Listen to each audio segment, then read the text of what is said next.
Welcome to E-Rate Form 470 for funding year 2015.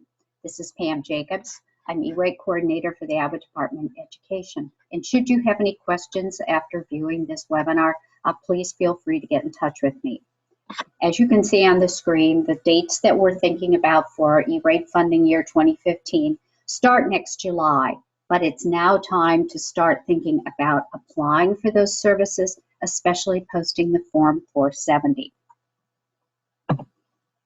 So for today's session, here's what we're going to cover. We're going to take a quick look at some online resources that will help you with applying for the E-Rate program.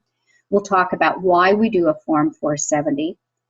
Based upon the July 23rd, 2014 modernization order from the Federal Communications Commission, we're going to talk about the changes to the program, especially as they apply to the Form 470.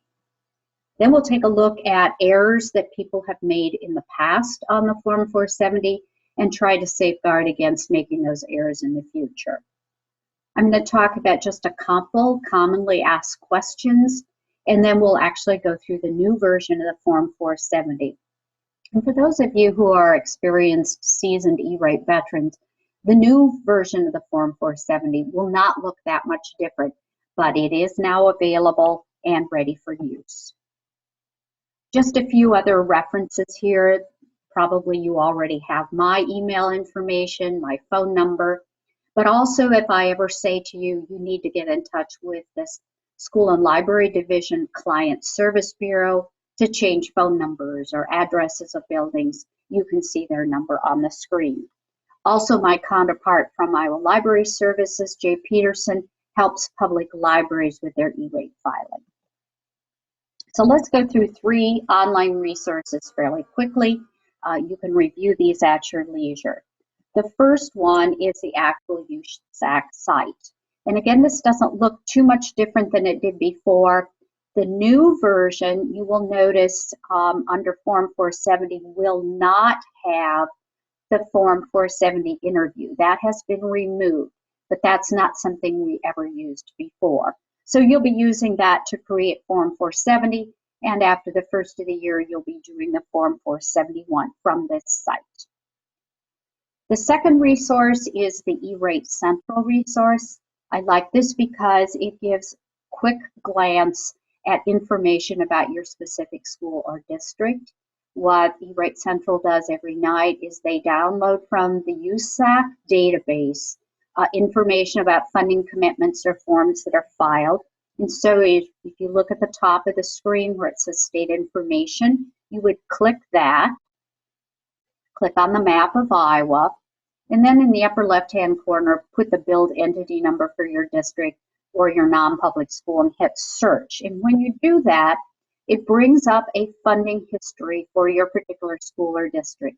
And I like this because it's easy to see, for example, on the first line where it says funding year 2014, how many funding requests you had requested, how many are actually funded, and then it says 486 on file. So at a glance, you can see whether you've got the 486 filed for all your funding requests.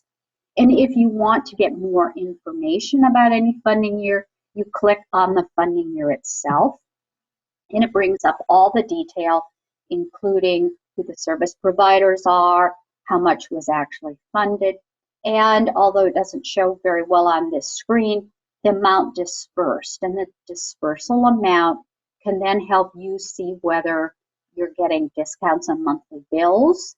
That may help you. It gives you just an indication. It doesn't tell you for sure what's going on. For example, it's possible on the third line where it says US Cellular and there's nothing dispersed, that they actually have given you discounts on bills. It could be that US Cellular has not invoiced USAC to get their money back. But all this does is give you an indication. You can go look at the actual bills themselves to get more detail. And the third resource is Iowa-specific information about E-Rate. Iowa Public Television hosts this for us, and this is where I post any of the videos I've done. But also there's a couple other resources you can see at the left where the arrows are A lot of people like to download a checklist for any funding year so they keep track of where they are in the process. So that is a Word document if you want to download that. And also the eligible services list for funding year 2015 is where you see the red arrow. I will tell you that we are hopeful that one of the resources on this list will change, and that there's no arrow there, but just above the red arrow it says Block 4 Urban Areas and Urban Clusters. One of the changes that was made in the E-Rate program with the July 23rd modernization order was a redefinition of urban and rural for E-Rate purposes. And the Federal Communications Commission changed the way they determine urban rural and now rely upon census tract data. But when they made that change, a lot of areas in our state and all across the country that were previously rural became urban with this change. We are very hopeful that in the near future, hopefully on the December 11th FCC meeting, that they will be more lenient and adopt a revised definition of urban and rural. So that's a stay tuned, and if that change is in fact made, I will replace that document with a correct one. Let's go on to our second topic. What's the purpose of Form 470? Well, the purpose of the form did not change with the modernization order. You still are required to post a Form 470 to openly have competitive bids come in for E-Rate services you seek. It's required in most cases prior to doing the Form 471, except as we'll see when you are in a multi-year contract that has been properly executed. You still have to wait the 28 days after you file the Form 470 before you select a service provider, before you sign a contract, before you fill out a Form 471. And you still have to consider the cost of E-Rate eligible goods and services as the factor weighted most heavily when you're doing bid evaluation. So here's sort of a quick overview of the timeline. So if we're thinking about funding year 2015, which we are, now's the time to file the Form 470. And actually, you don't have to do it today. You could probably do it up until early February, but I would recommend to do it as soon as you feasibly can. After you file the Form 470, then you can fill out, or I shouldn't say fill out, develop the bid evaluation matrices for each of the services, accept bids from service providers, answer questions they may have about things that you put on the Form 470, and make sure you wait the full 28 days at least before you put in and give points to the various bidders. So wait your 28 days before you fill in the bid evaluation matrix. After that point in time, when you do your bid evaluation, then you can select your service providers, sign contracts if that seems applicable in your particular circumstances, and then you can file the Form 471. Now the window or the opening and closing of the Form 471 has not yet been established, but the USAC board has recommended Form 471 open no earlier than January 7th. And the closing date, we don't yet know either, but we're going to assume it's going to be mid to late March. The Form 471 is going to be greatly different than what we've seen in the past. It's been updated. It's going to be a much more user-friendly form, but there are some new questions on the Form 471. And until we get some more clarification on that, I will tell you I have not announced training dates yet for the webinars on Form 471 because we want to make sure, A, the form is working properly since it's going to be so new, and B, that we have all the information, have questions answered so that we give you the very, very best information we can when we do the training webinars. So watch for those. I'm anticipating the earliest I'll do the Form 471 webinars will be around January 21st or 22nd, no earlier than that. And then after you fill out the Form 471, as most of you know, if there are questions about what you've completed, you will get an email from Program Integrity Assurance, that's what PIA stands for, from a reviewer. And in this past year, many of you did not get questions at all. You got a funding letter without any questions being asked. And that's certainly the goal we all have, is to make sure that we complete the 470 and the 471 in such a way that no one has to ask us a bunch of questions, and we get a funding commitment letter earlier than July 1st. That's our hope. And finally, after we get a funding letter, the third required form is the Form 486, which is a confirmation that what you applied for in the Form 471, you really do want those services, and that lets the service provider know then that the funding can flow. And if you choose not to get discounts on monthly bills, or for some reason your service provider is unable to do that, then the fourth form you have to fill out after you pay the bills is the BEAR form. So we're talking about the 470 today, and the question always comes, do you have to file a Form 470 every year? If the services that you receive are month to month, meaning there's no signed contract, your district or your school has not signed something that is also dated and has a start and end date, then you have to do a Form 470 every year. If you need to do a new contract, then you're going to do a Form 470. If you have an existing multi-year contract, let's say you're in year 2 of a 3-year contract, it may be that you will not need to do a Form 470. And this is a case where I would suggest you contact me just to validate whether you need to do that or not. And I'll ask you things like scan a copy of the contract, including any modifications or amendments, so we can take a look at the previously filed Form 470 for that service and just ensure that everything is in order so you don't have to do another one. How many Form 470s do you do? Mostly it's a matter of personal preference. A lot of people put everything they want on one Form 470. I would recommend, however, if you're thinking about some things that are in what's newly called Category 2, used to be Priority 2, you might want to consider those in a separate Form 470. And there are 2 reasons I'm recommending that. If you're seeking things in Category 2, oftentimes you need more, I'll say, development time to get an RFP put together and to get those services described in a bit more detail. Especially if you haven't done this before for Priority 2, Category 2, you may need to do a bit more planning. It may be that it's going to be a couple, 3 weeks down the road before you're ready to do a Form 470 for those services. While you probably know about telephone and internet, you could do your Form 470 today for those because you have done those in the past and you pretty well know how to describe those. The second reason that I often recommend that Category 2 have its own Form 470 is because when it comes time for 471, you very definitely want to have any of the Category 2 on their own Form 471. And the reason is, as you'll recall, USAC funds Category 1 first, and then any money left over goes into Category 2. And if you mix and match Category 1 and 2 on the same Form 471, your application is stuck at the bottom of the line until they know whether they have enough money to even consider Category 2.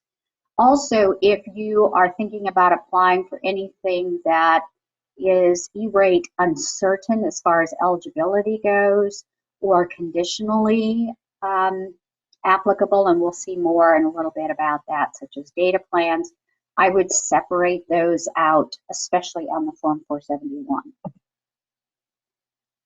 As I've already mentioned, the new Form 470 really has very few changes as far as the form goes. There's a little bit of language change on the form from the previous year. It adds the word internal connections, manage internal broadband services to the internal connection services type. So if you want either to purchase equipment for Category 2 or have somebody manage the service, that language is added. You no longer need a tech plan for any of the E-rate services, so they've removed that language. Notice that the document retention has gone from 5 years to 10 years now. So make sure that you alert anyone in the business office or anyone who has access or keeps E-rate records to make sure they know that change is coming place. The biggest change really is the eligible services list. It used to be a approximately 40-page document, and now it's much shorter. It's only 6 pages, along with some narrative ahead of the list itself that describes in a bit more detail about the eligible services. We already said that the words Priority 1 and Priority 2 have been replaced with Category 1 and Category 2 and a much abbreviated list. The program has now refocused to broadband both to schools and within schools. So when it's focusing on particular services like broadband, that indicates some of the things are going to be de-emphasized. And in fact, some of the services are subject to what is being called phase out. We'll do a bit more detail on that in a moment. And certain services are no longer E-rate eligible at all, and some are conditionally eligible. When we get to the Form 470 on item 8, this is a pretty familiar type of request. It used to be Priority 1, now it's Category 1. So this is going to be all the digital transmission services, internet. This is a very familiar item for you. It's going to be various types of telephone, internet, and those types of services there.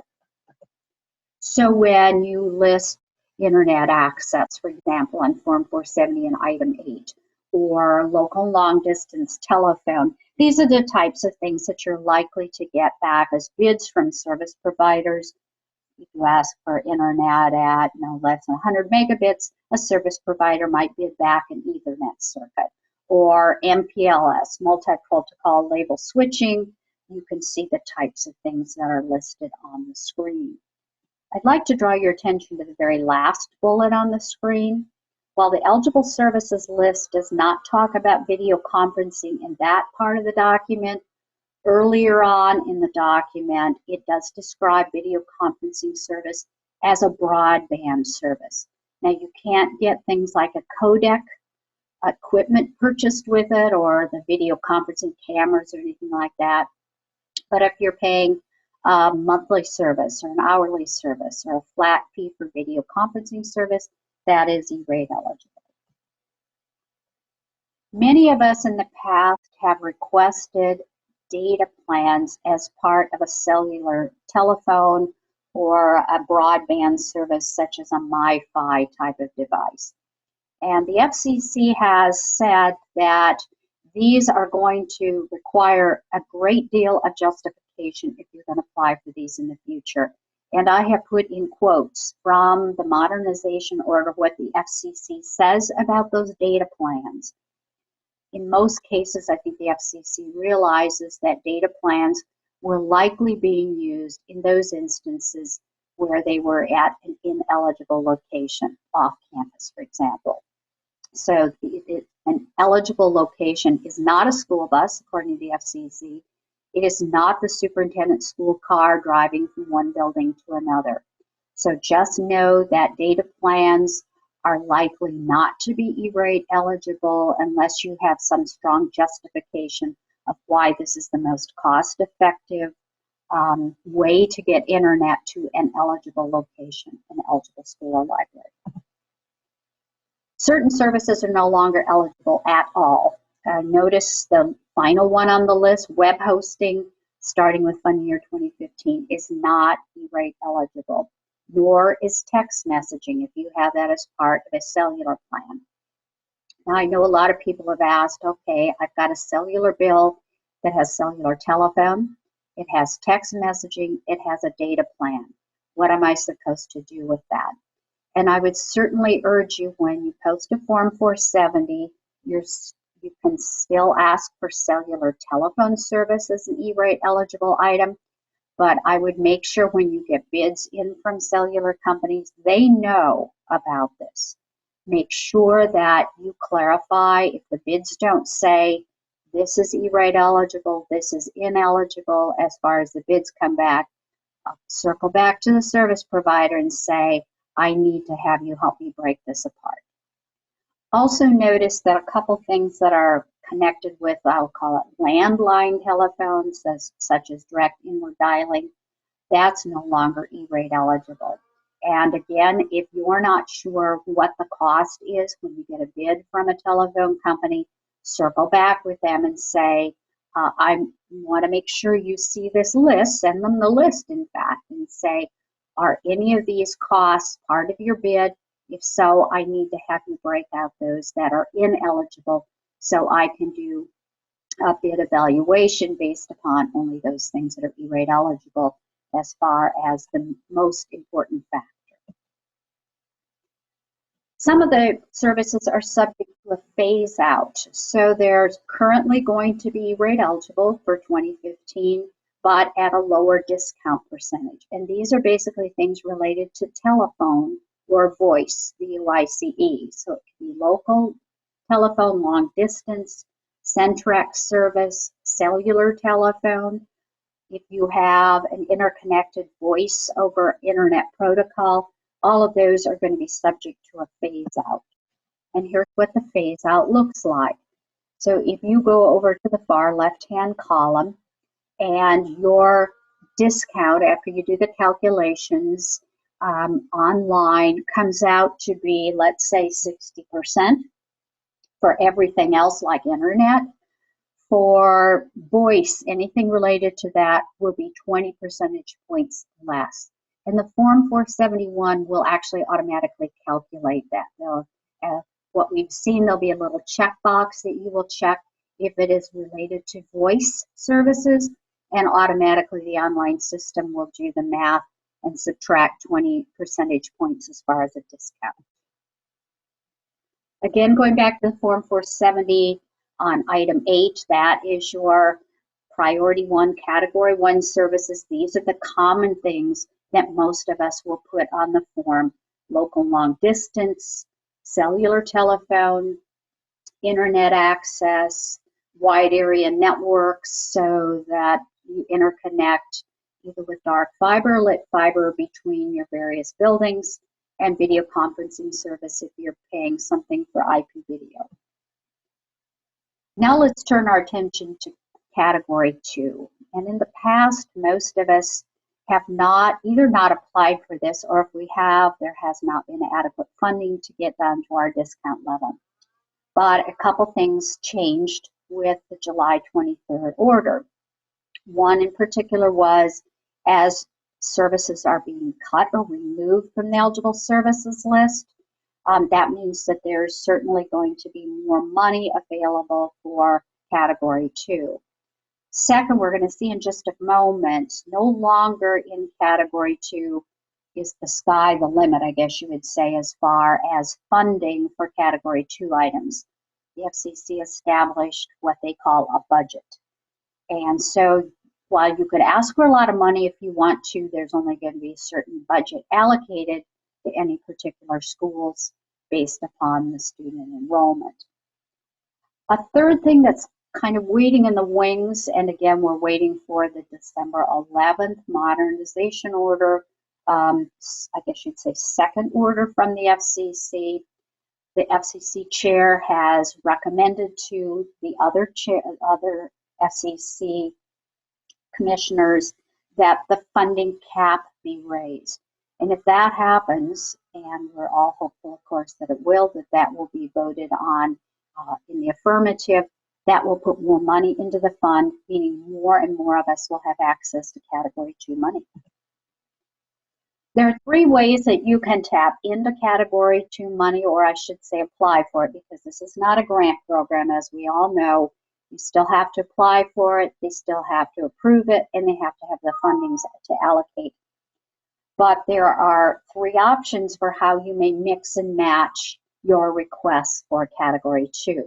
The first is the most common, and most of us will think of it automatically in category 2, is the purchase and installation of various types of internal connection to get a broadband signal all the way down to the desktop. Now again, this program still does not pay for computers or handheld devices or anything of the sort. It pays for the equipment that gets the signal down, the broadband signal down to those devices, both in a wired manner or in a wireless inside our building. But some of us may want to consider the second option as well, or in addition to, and that's the management of that particular equipment. Either you own the equipment and they manage it, or a company would bring in their equipment and they would manage their equipment. And the third is the maintenance of equipment that you might own. So maybe you have a third party who actually does the maintenance of your routers, for example. But no matter how you mix and match those three options, you are subject to that budget that we talked about. And that is based upon the number of students in any given school. And this application is done by a school. So if your district has 3 schools, you could apply for Category 2 in 2015 for 2 of the schools, and maybe wait a year for the 3rd school, however you want to do it, depending upon certainly the need you have for Category 2 requests. Just notice that the limit of what you may get funded for, and what we're recommending you even ask for, is $150 times the number of students in any particular school times the discount percentage. So if you're at a 50% discount, you're going to get $150 times number of students, and then obviously have to cut that in half for your request. A lot of us are wondering, should we apply for Category 2 in 2015? Is there going to be money that'll go down to our level? Well, first of all, just remember that as in the past, Category 1 is funded first. So they're going to fund everything that's eligible, internet, telephone, which is subject to phase out, wide area networks, all those things that are external that are still E-rate eligible. And then whatever's left over for money, they're going to fund Category 2. And as in the past, they're going to start with the very highest discount bands first, and then work their way down through the lower discount bands. This is what the Category 2 discount matrix looks like now. And I put a blue arrow at the bottom because it used to be that the top discount for Category 2 was 90%. Now, as we'll see in a little bit, for Category 1, it still is 90%. But for Category 2, the Commission said, we think people should have to pay at least 15 cents on the dollar for those types of things. And we're going to talk in just a bit that the way the discount is now calculated is going to be a bit different than it's been in the past as well, in 2 respects. One is that you're going to do your calculation for the discount by looking at the whole district eligibility for National School Lunch divided by the enrollment of the whole district. And so over at the left-hand side where you see percent of eligible students, notice that it will be the district figures that you're going to fit in there. So if the NSLP eligibility divided by enrollment turns out to be 31%, for example, if you're urban, you'd be a 50% discount. If you're rural, you'd be a 60%. So that's one of the first changes. All of your buildings will be the same discount. They're either going to be 50, 60, 70, 80. You won't have the elementary, for example, at 80, and the middle school at 70, and the high school at 60. Every building will have the same. The second change is no longer will you have a discount being weighted by the larger buildings have a heavier weight. So there won't be any 63% discounts or 52%. The only discounts that can be received are actually what you see on the screen under the urban rural categories. And we're going to go into that in a bit more detail. What about predictability? Well, we realize that not all C2 will be funded necessarily in the year they apply, but we are hopeful that the cap will be raised and many, many more of us will be eligible to get money in funding year 2015. But there will be enough funding to fund us to our budget level. I will warn you, however, there is no provision that says if you buy equipment in 2015 and you haven't gotten funding yet, you can't go back and get it repaid in a future year. That's not the way the program works.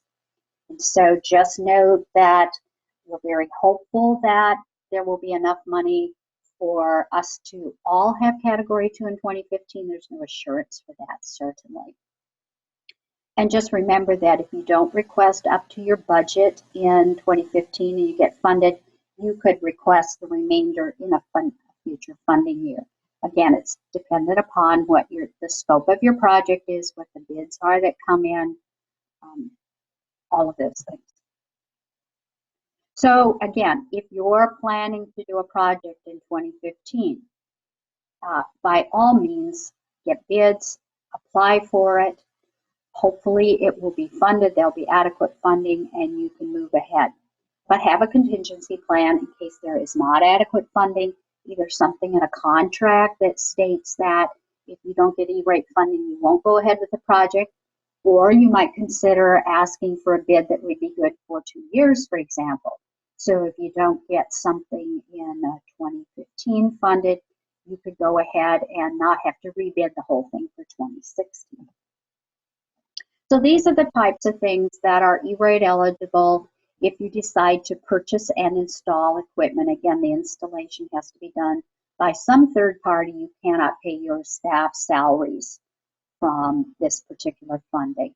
But you can have a different company install equipment than you purchase it from. So if you purchase equipment straight from Cisco, but they're not the installers, you could split that up again, assuming you have to live within your budget that's been established of the $150 times students times discount. So these are the types of things: wireless access points, routers, switches, hubs, cabling for your Cat6 fiber, whatever it might be.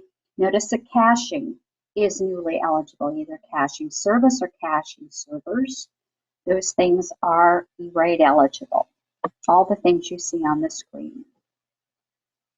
The second option, as we mentioned before, is if you choose to have a company bid on managing those particular services, either things that you own or they own, that certainly is E-rate eligible. Look at the types of things that are on the screen.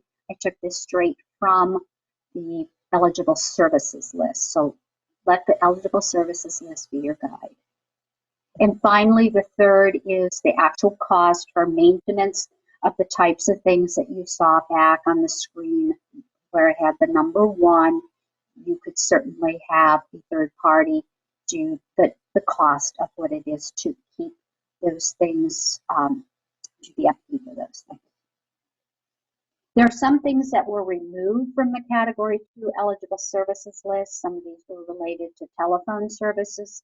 PBX, for example, is no longer E-rate eligible.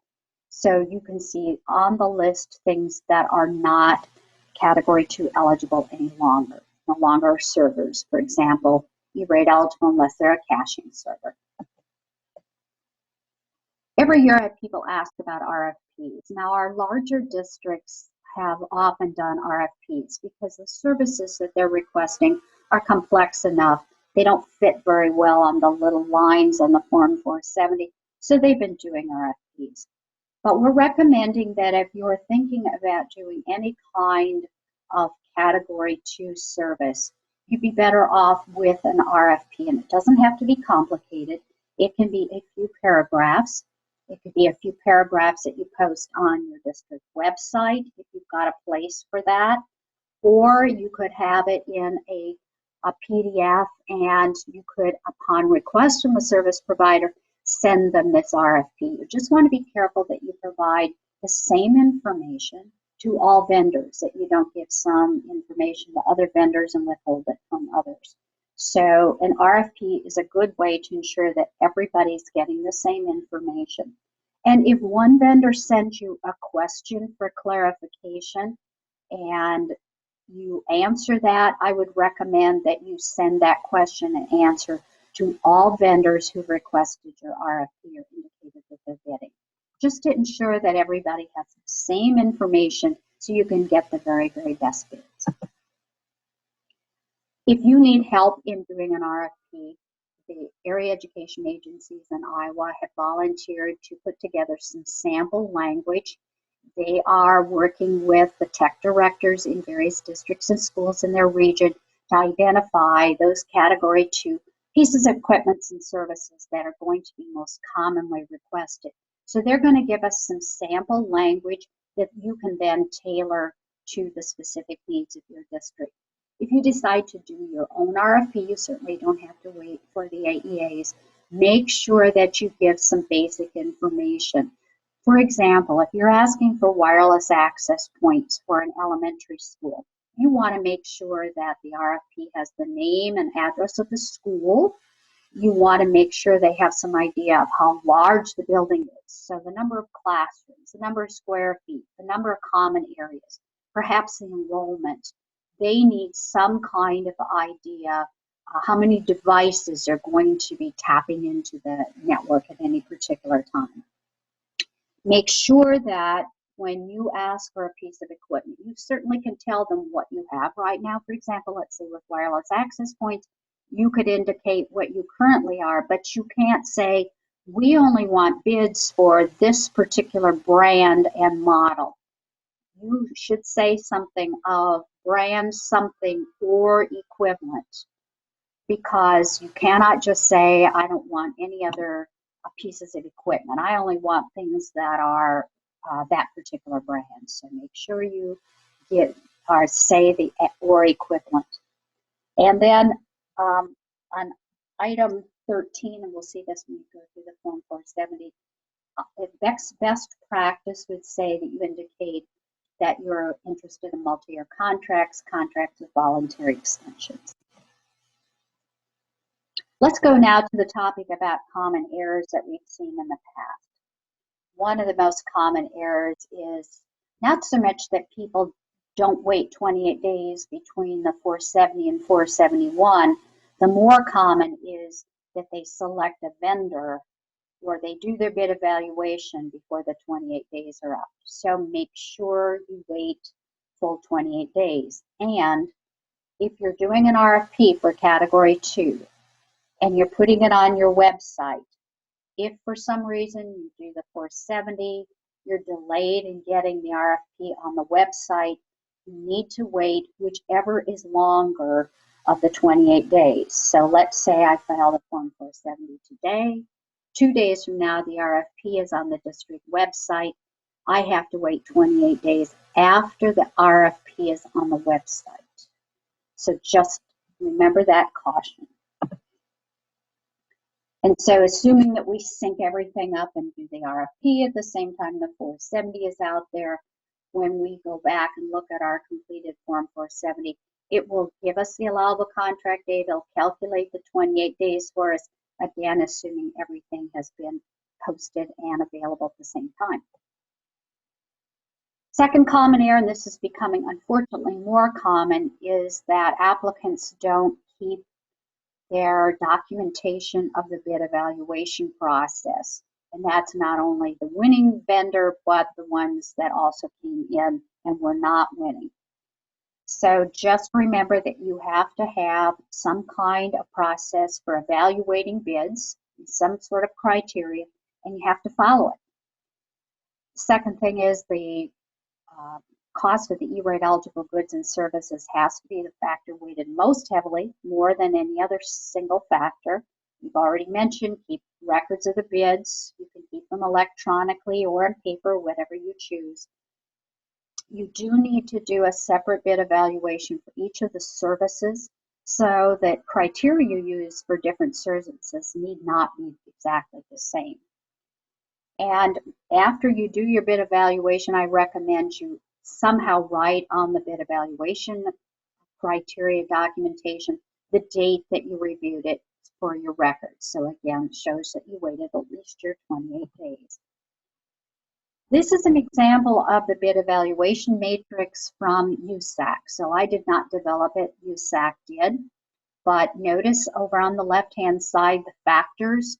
You have a great amount of discretion on these, except for the first one. You must have the price of E-rate eligible goods and services as the single most important points.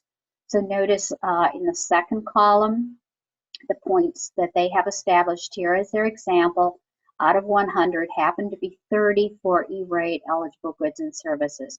But notice as you go down that list, no other factor equaled 30 or was above it.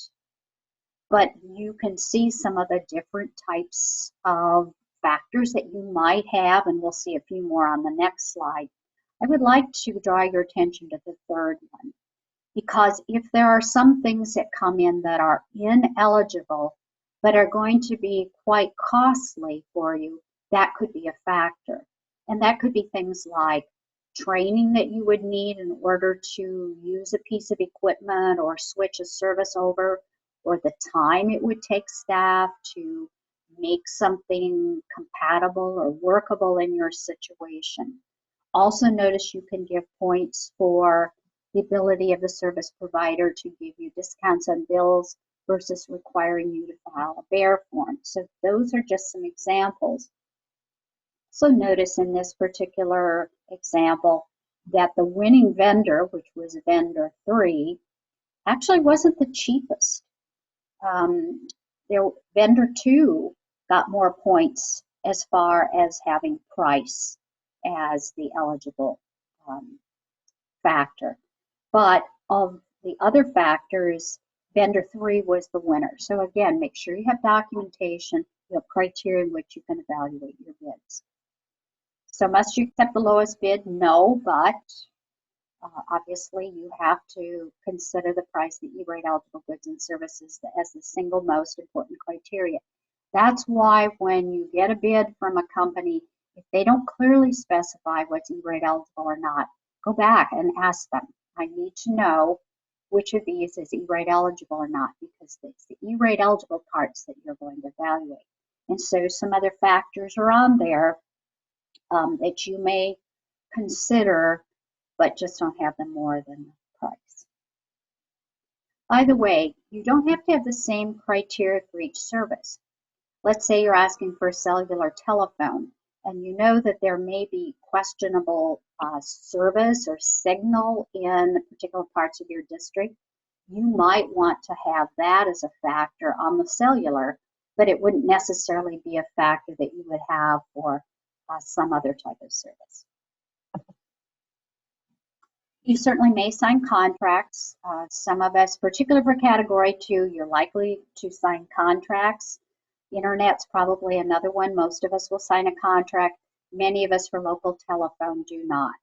Just again, make sure if there are things that you can't afford if you don't get E-rate funded, have contingency language in your contract. In many cases, we do not get bids on some of our services, particularly if you're in a fairly small community and your service is telephone and nobody sends you a bid. I would call up the company and just say, hey, are you going to send me a bid or not? Many of our smaller companies may only have 1 or 2 E-rate clients. Maybe it's a school and a library and that's it, and they're not out there looking at the 470. So call them up and ask them, are you planning on having the same rates? I didn't get any bid from you. I want to make sure I put you in my bid consideration. And if that's the case, you talk to them on the phone and they won't send you anything. Send yourself an email and tell, on this particular date, I talked to so-and-so manager of the XYZ phone company, and she assured me that the rate's going to be the same next year. That documentation. If you get only one bid like that, you still need to evaluate the bid. You still have to put it on the bid evaluation document. You cannot simply say to USAC, I didn't have to evaluate bids because we only have one phone company in our area. Because with interconnected voice over internet protocol, that's no longer true.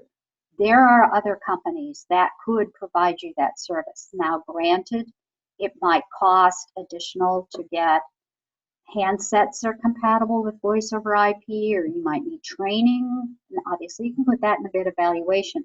But you cannot just say, we have always had company XYZ as our phone company. Therefore, I'm not going to consider any other bids. You also may not say, I don't want voice over IP and I'm not going to evaluate those bids. You cannot say that. You must evaluate those if they give you a price and in terms and things like that. This gets to the question we've had about whether you have to do a Form 470 for multi-year contracts. And I've put several things on this slide, and I would invite you to review those in more detail on your own.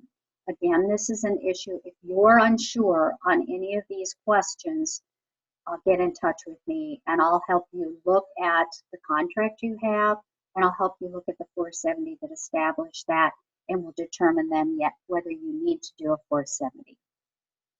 Sometimes we get surprised and a contract gets signed what I call off cycle. For some reason, the school district makes an obligation on a contract, let's say last month for cellular service, and they surprised you and they didn't tell you about it.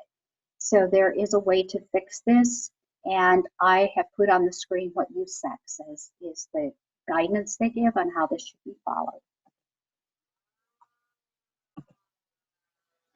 The third error is on Form 470, not describing enough capacity. And this generally happens in areas like internet or wide area networks.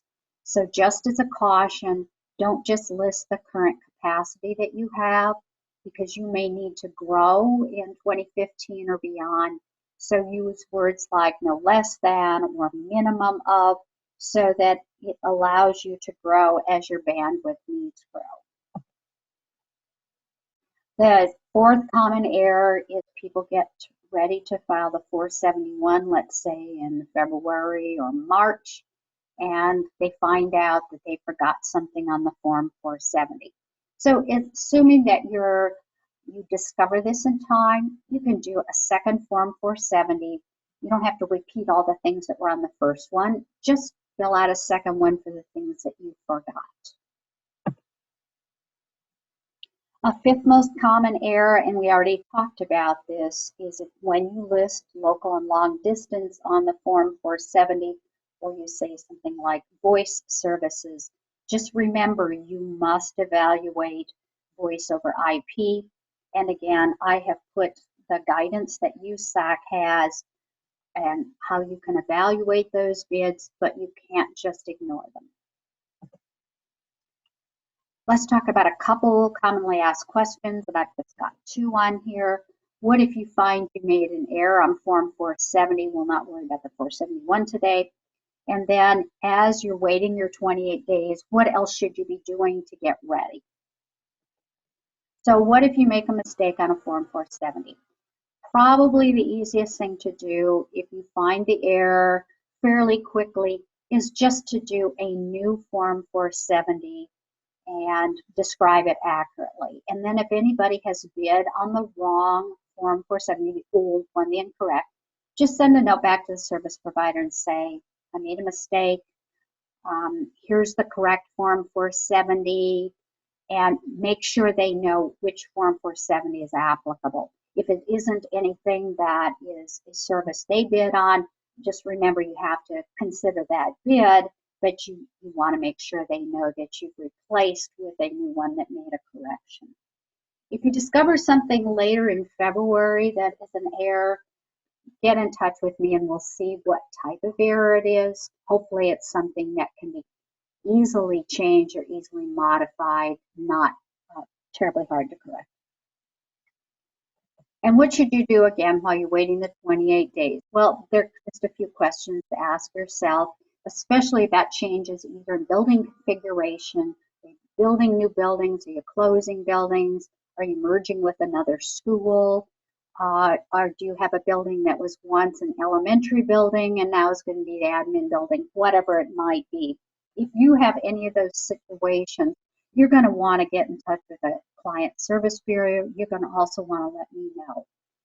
Also just note that the reviewers at USAC, Program Integrity Assurance, certainly have access to the Iowa Educational Directory.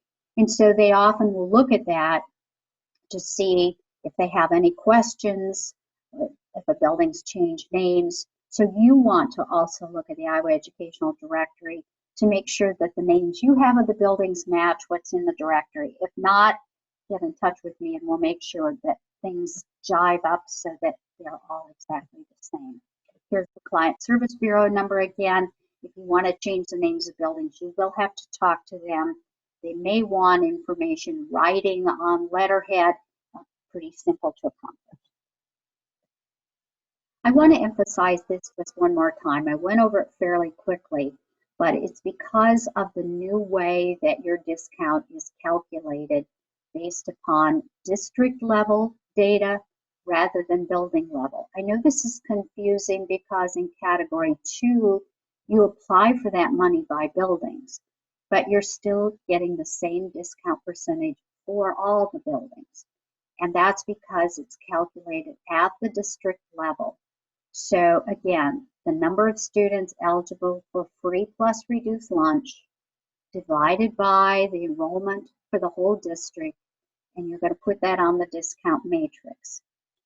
You are still allowed to select the month that's most favorable. So take a look at this school year, get in touch with whomever has access to either the lunch data or the student information system data so that you know which month is the most favorable for your calculations. Category 1 discount matrix itself has not changed. Again, just as a reminder, it's just that you cannot get a discount of 75% or 52%. You will take the number of students eligible for the National School Lunch, divide by enrollment, and find the percent in the left-hand column that you get when you do that division. Then go over to the appropriate column of urban and rural. So you can see that 2 or 3 students, if you're kind of on the edge between, let's say, 34%, 35%, a few students one way or the other can make a big difference in the discount that you would have. Could be as much as 10 points difference depending on what level you're at. We're going to go ahead and complete the Form 470. I'm going to show you the new Form 470, and I'm going to do a make-believe school district on the form. And I'm going to skip out of the additional resources because we don't need those today. And I'm going to go straight to the Apply Online Form 470 site. So this is what the site looks like. Notice that there's no longer the interview on the Form 470. We've never advised using that anyway, so that's not a great loss. And I'm going to create the new one. As I mentioned, I'm going to use a make-believe school district, and I'm going to put the entity number in. Obviously, you could search by zip code. If you're a district, you're looking for the district name when you do your search or your next. I put in the entity number for my make-believe district, and so it only brings up one choice here. And I've just confirmed that, yes, that's mine. Okay. You'll notice if you filled this out in the past, this is very much the same. I'd like to remind you that USAC says that the only supported browser is Internet Explorer and a fairly new version of it on a PC. We have had people use a Mac and have had luck sometimes with Chrome, sometimes with Safari. I will tell you on a PC that Firefox will give you problems. So based upon experience, I would advise you not to use Firefox in a PC. Also that you cannot use your back and forth browser buttons, but you have at the top of the screen ways to save and exit and come back if you need to. I'm going to put everything today on a one Form 470, but again, it is often advisable to separate your category 2 from your priority category 1 items so that you don't have to do everything on one. Your own form identifier, you can put whatever you want. I'm just going to call it 2015 test for my purposes. But if you're doing category 1 and separate than category 2, you might call it 2015 category 1, for example.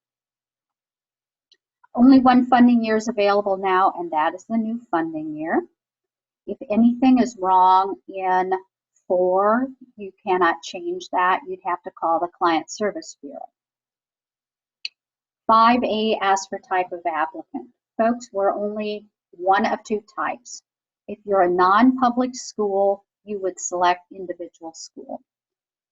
If you're a public district, choose district. Even if you're K-8, K-12 in one building, you still fill out the district because technically that's what you are. 5B, one of 2 choices. You're either a private school or you're public. And so I'm doing public. 5C, number of eligible entities for which services are sought. Think about this as locations or entities if you want to. And also remember that the Form 470 audience, so to speak, is service providers. So they're wanting some idea of the scope of what they're bidding on. And so they want to know if you have 4 buildings or 40 buildings. So I wouldn't get real hung up on 5C other than to think about how many locations.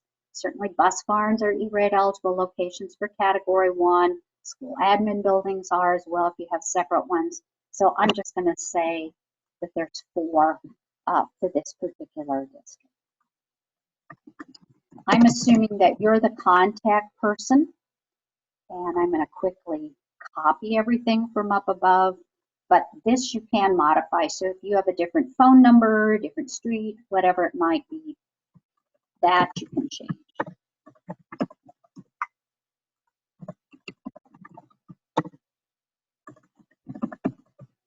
And do not indicate anything on 7. You're not a consultant, you're an employee of your school or district. So do not put anything, don't even click in that space. And I'm going to go next. By the way, generally, even though you may indicate that you want service providers to call you on the phone, most of them are going to email you anyway. So you're going to indicate the method in which you want service providers to contact you, but they're under no obligation to follow that. This is one case where you do not need a security code. The Form 470, just simply write down, print out, do a screen capture of your Form 470 number, and go next. For this particular application, I'm going to do both Category 1 and some Category 2 services, even though I've told you to split those out separately. I'm not going to do basic maintenance today, but I think we've kind of talked about how you could ask for, as part of that Category 2 budget, basic maintenance of things like a router or a hub or a switch or something like that, in which case you might have a very short RFP that would describe the types of equipment that you're wanting maintenance on. All right, Category 1 is what we've called the old Priority 1. So this is our telephone, internet, wide area network, video conferencing, cellular telephone, those types of services. This is pretty familiar to us from previous years. I'm going to choose the option of where I'm not going to have an RFP, because most of this for our smaller districts or schools is pretty standard description. You certainly may do an RFP if you want, but there's no need to.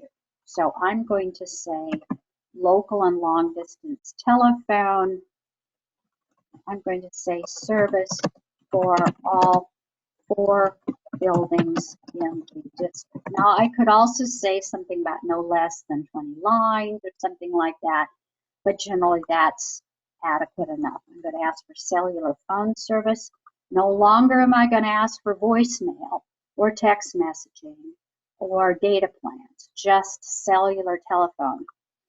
But I have no less than, I'll say, 3 lines, 3 phone services, whatever it might be. Wide area network. I'm going to interconnect all 4 buildings in my district, and I know you can't see what I say there, but I'm saying in this case no less than 1 gigabit, but you could have whatever it is that you need for capacity to interconnect your buildings. You could say that we're interested in both dark fiber, lit fiber bids. Certainly you may do that. And I'm going to do video conferencing service. And I'm going to say IP video conferencing service for all buildings in the district. So those are the most standard types of requests that most of us are going to have. Oops, I forgot internet. How could I forget internet access? And again, no less than, say, 100 megabits. So whatever your current level is for internet, no less than that, because you're not going to go down, you want to go up. Or you could put a description, say current level is 100 megabits, we want no less than that type of bid, anticipate to do 1-to-1 next year in our middle school. You could give them that kind of growth as well. But just don't limit yourself by saying exactly what you have right now. That's category 1. Now let's do a category 2. And I could put this in as equipment that I want to buy. I could put it in management of equipment that I already own or that I want to have a service provider do. But this is an area where I would recommend you do an RFP. So I'm going to say yes, I have an RFP. If you have a particular place on a website where you have bids or prospective bids, you could put that in this space. Or you could say, I want you to email me or contact me. I'm going to have a PDF of what those services are as a description. I will email it to you upon request. That's who contact person in item 6 is. If you're not the technical person and you want to list somebody a little later in the form, let's say you work in the business office, you're the contact in number 6, but the tech director for your district is item 12 person, you could indicate that. I'm just going to say it's me. And the RFP identifier, I'm going to say is wireless access points. So I've got some kind of identifier. So I either can do it up here as part of the internet, or they could email me. Just remember that if you're not going to have this ready at the time you post a 470, you have to go with whatever the later date is for your RFP.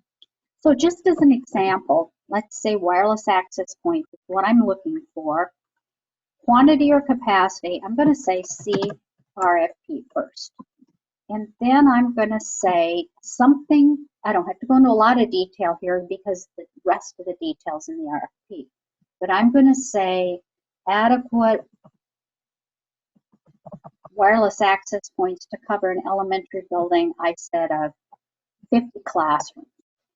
Again, gives them just some scope so that then when they get the RFP, they get a whole lot more detail about square footage, how many devices, what type of access point you have right now. Remember, you have to say something about or equivalent. That sort of information goes in your RFP.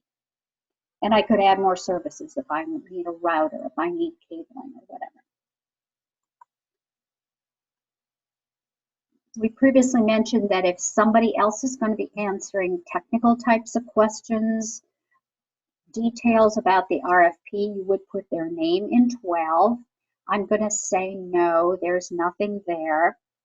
I also do what USAC has recommended in 13 and mention that I will consider multi-year contracts and or contracts with voluntary extensions. That way, it just clearly says to service providers, maybe you'll give me a really good deal if I do a multi-year contract. No more than 5 years, by the way, folks, but you will consider that. Maybe the prices will be good. And the last box on the page, you may ignore. You're not worried about future years. You're just doing 2015. This just reviews what we've already done. So if I wanted to do maintenance, I could do that. This question asks, who's going to pay the bill? So again, I'm looking for the name of the district in the selection list, and I'll add it so that it shows up on the right. It's the district name. This just confirms what I did. And finally, the certification page. On 16A, that's for those of us who are schools. If you are a library, you would do B. 17 used to ask questions about tech plan. It's no longer there. You don't need a tech plan. And then please carefully read all the rest of the questions. 19 now says that you're going to keep your records for 10 years. It used to say 5 years, now it's 10 years. And whoever the authorized person is here, and I'm going to see the superintendent could be you. And I'm going to put in a fictitious address here. You put in whatever your district is. I'm going to say Washington, D.C.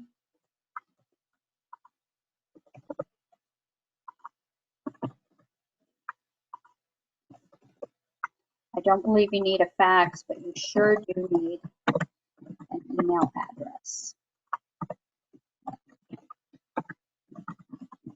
And the name of the authorized person's employer is the name of your school or your district. So, your school district, whatever that name might be. Next, you can do a print preview to review what you have done. Or after, let's assume you've done that, I'm going to hit submit. Option of electronic certification or paper certification. Again, if you have a PIN that belongs to you or whoever the authorized person is, the PIN does not transfer from a previous person to you. So if you're new in the district and the previous person had a PIN, that's not yours. You would have to choose paper. And those of you who have electronic PIN, you know how to use it. I'm going to show you the paper. Paper will just print out one page, and that's all it will give you. And it will give you a place for you to put your name. It's really small, so I'm going to hit done. And it will print out such a small one that you put your name, the date, and you mail it. And the reason I came back to this page is you can see what you've just done. You could pull this up. Now, if you had to do paper certification, and here I have mine complete, but eventually it needs to say certified. So if I had to do a paper certification, I printed it out, I signed it, I dated, kept a copy from my file and mailed in that page, eventually it will change to certified. And it shows me when the 28 days are up. So it did the calculation for me. Again, as a reminder, if you're doing an RFP and it's going out a bit later, you're going to have to wait longer than December 29th. And you certainly may wait longer to get the very best bids. That's it for today, and I welcome any questions you might have. Thanks again for joining us, and take care.